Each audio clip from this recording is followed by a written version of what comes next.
As mentioned earlier, Korea's daily tally hit another record high on this Wednesday, and Choi Min-jung is here with details on that. Min-jung, welcome. Thank you for having me, Sunny. Right, so let's start with this grim milestone. Right, as Suha mentioned, the country's daily infections surpassed 300,000 for the very first time, and that's a jump by a whopping margin of 140,000 cases over a single day period.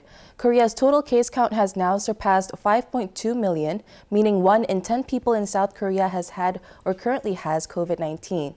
The country passed the 4 million mark last weekend, and it only took 4 days for the 5 million mark to be hit.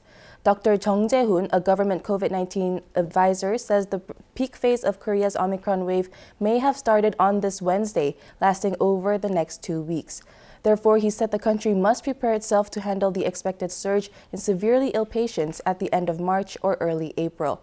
As of Wednesday, 59% of ICU beds are in use nationwide, and by region, 55% are filled in the capital area, with the figure at 69% for areas outside the Greater Seoul area.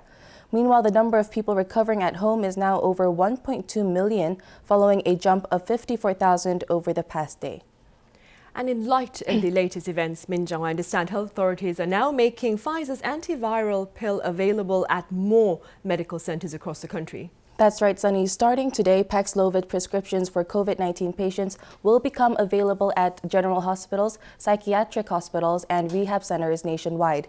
Up until now, oral pills could only be prescribed by hospitals specialized in respiratory care, infectious diseases, and home treatment, among others. And also today, another 45,000 courses of Paxlovid will arrive in the country, which means the country has so far received 163,000 courses. The treatment was first introduced in mid-January and has been administered to more than 25,000 people as of last Friday, mostly to people recovering at home. Meanwhile, on the testing front, Min-jung, PCR requirements for inbound travelers are poised to change, I hear. Tell us about that. Right. Authorities have decided to ease its mandatory PCR testing requirements amid the crunch in the country's testing capacity. Inbound travelers will no longer have to get 2 PCR tests, and on the day of arrival and the 7th day after arriving. From tomorrow, which is Thursday, PCR tests will only be required on the first day of arrival, and on the 7th day, people will be asked to take a rapid antigen test instead. Testing guidelines have also been relaxed for people working at nursing facilities. Those who have gotten their 4th shots will no longer be subject to weekly PCR testing, and PCR testing for new military recruits entering boot camp will also be reduced from twice upon entry to just once prior to entry. Right, so before they're recruited then. Let's move on to the academic arena, Min-jung, where many schools are holding in-person classes despite the alarming rebounding cases. Right. The new school semester began last week, and figures showed that 88% of schools nationwide are holding in-person classes. The Education Ministry recommended schools to resume normal classes this semester, but schools were given the choice to decide on their own class format depending on the virus situation. And it turned out the majority were holding in-person classes, while around 9% chose a hybrid format of physical and remote learning.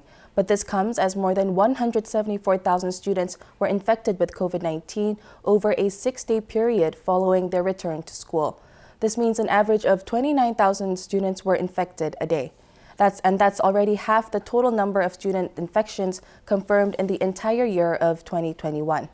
And with cases increasing among the faculty as well, education authorities in the capital region are allowing infected teachers with mild symptoms to teach online from home while they recover.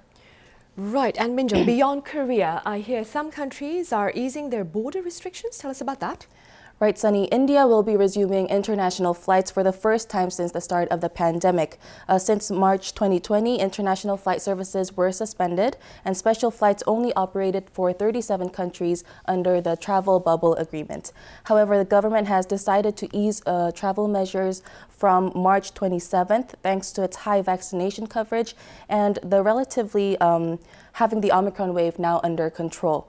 And in January, the country saw around 340,000 daily cases, and but now this figure has dropped to around 3,000. Right, meaning they are past their peak then. All right, Min-jung, thank you for the pandemic coverage. I'll see you on Thursday. Thank you.